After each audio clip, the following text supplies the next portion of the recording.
The Chancellor, in his speech, talked about personal service companies.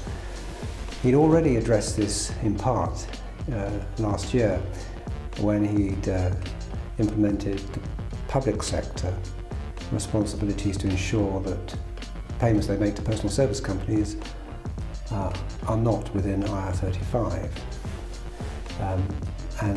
This is going to be extended from April 2020 to the private sector, so that again companies that are paying individuals payments to their personal service companies will have to ensure that they genuinely are not employees and are self-employed effectively. So the onus has been transferred back to the payer rather than the payee to determine whether their company is within or not within IR35.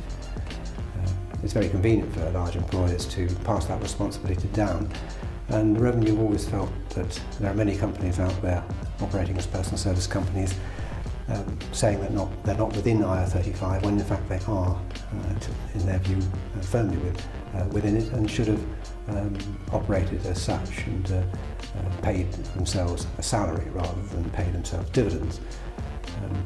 So there's going to be a further consultation on how that's going to be implemented, leading to probably greater uncertainty for those people who operate through personal service companies. It's not, of course, as I say, their fault that they're in that position, because a lot of the larger companies force people to operate through them.